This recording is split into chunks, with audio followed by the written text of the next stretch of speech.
जैसा है क्या साथियों, आज हमारा अगला टॉपिक रहने वाला है टोरॉइड। ठीक है, तो टोरॉइड जो होता है आपको बता दें सबसे पहले, इसमें हम क्या करते हैं, कोई एक छल्ला ले लेते हैं। क्या ले लेते हैं? कोई एक छल्ला। जैसे हमने कोई गोल सा एक छल्ला ले लिया। जैसे आपको मैं दिखाऊं, मेरे पास एक डाटा केबल है, इसको जैसे मैंने क्या किया, एक गोल सा छल्ला बना लिया। इसका क्या बना लिया? गोल सा छल्ला। ठीक है, अब गोल सा छल्ला इस प्रकार से बना के इस पे मैंने क्या किया, पृथक पृथक विद्युत रोधी तारों को मैं लपेट दूंगा। विद्युत रोधी तार क्या होते हैं? विद्युत रोधी तार जैसे मतलब इसी तार को हम विद्युत रोधी तार कह सकते हैं। आप कहोगे सर इस तार को विद्युत रोधी तार क्यों कह रहे हैं? क्योंकि विद्युत रोधी तार वह तार होता है, मतलब जिस तार के ऊपर हम कोई ना कोई क्या करते हैं, धागा या प्लास्टिक वगैरह लपेट देते हैं। मतलब सटाकर भी लगा देंगे, उन्हें हम चिपका देंगे तो उन पर कोई फर्क नहीं पड़ेगा, कितनी भी धारा प्रवाहित होती रहे। ठीक है, इस प्रकार से आप लोग ध्यान रखना। तो हम क्या करते हैं, यहाँ टोरॉइड में हम क्या करते हैं, मतलब एक छल्ला ले लेते हैं और छल्ले पर लगातार पृथक पृथक हम तारों को लपेट देते हैं। लपेटने के बाद जो युक्ति हमें प्राप्त होती है, जो व्यवस्था हमें प्राप्त होती है, उसी को हम क्या कहते हैं, टोरॉइड कहते हैं। ठीक है, तो इसी प्रकार से हमने क्या किया था, यहाँ पर देखो आपके लिए एक टोरॉइड ले रखी है। ठीक है, उसका हमने चित्र भी ड्रॉ कर रखा है और उसके बाद हमने क्या किया, इसको पृथक पृथक फेरे लपेट दिए। किसके? तार के। ठीक है, तो वही हमने लिखा है, एक ऐसी व्यवस्था जिसमें किसी एक वृत्ताकार छल्ले पर किसी तार के अत्यधिक फेरे पास पास सटाकर लपेटे जाते हैं, टोरॉइड कहलाती है। ठीक है, मेरा मानना आपके समझ आ गया होगा।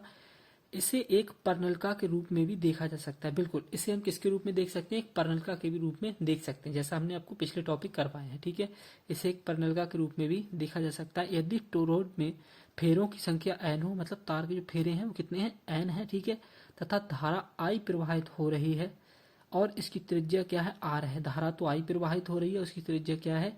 R हो, तब एम्पियर के परपति नियम से देखो, हमारा एम्पियर का परपति नियम क्या होता है? एम्पियर का परपति नियम होता है, आपको बता रखा था, BDL बराबर म्यू नॉट आई। ठीक है, तो इस प्रकार से हमने देखा था। और हम जानते हैं डॉट प्रोडक्ट में क्या आता है, हमारा कॉज आता है, तो हमने क्या ले लिया?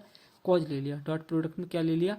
कॉज ले लिया। कॉज थीटा आ गया और म्यू नॉट आई ई आ गया हमारा। आपको और जानकारी दे दें थोड़ी सी, यहाँ पर थीटा का मान जो होगा, आपको अभी हमने पिछले टॉपिक में भी बताया था। क्या बताया था? कि जो हमारा चुंबकीय क्षेत्र बी होता है और जो डीएल होता है वो एकदम क्या होते हैं, हमारे एक ही रेखा में होते हैं या फिर समांतर होते हैं, इसलिए थीटा कितना होता है हमारा?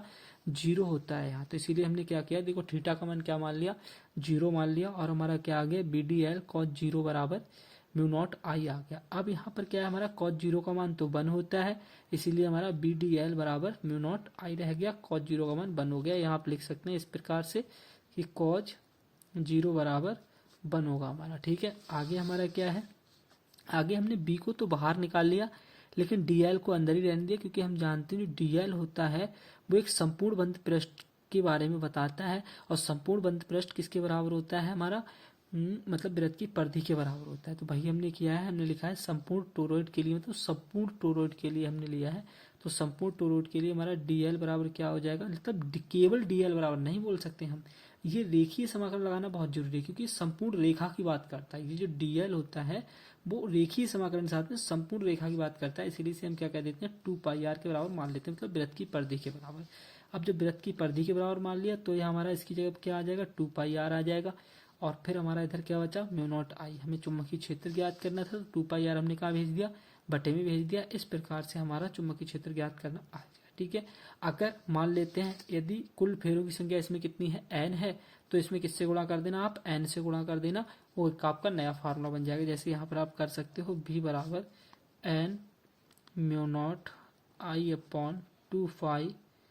अगर आप इसमें फेरों की संख्या n बता रहे हैं तब ऐसा कर सकते हैं। ठीक है, तो टोरॉइड टॉपिक आपका कंप्लीट हो गया होगा। एक बार आप लोग इसकी परिभाषा दोबारा देख लें कि एक ऐसी व्यवस्था जिसमें किसी एक वृत्ताकार छल्ले पर किसी तार के अत्यधिक फेरे पास पास सटाकर लपेट दिए जाते हैं, टोरॉइड कहलाती है। ठीक है।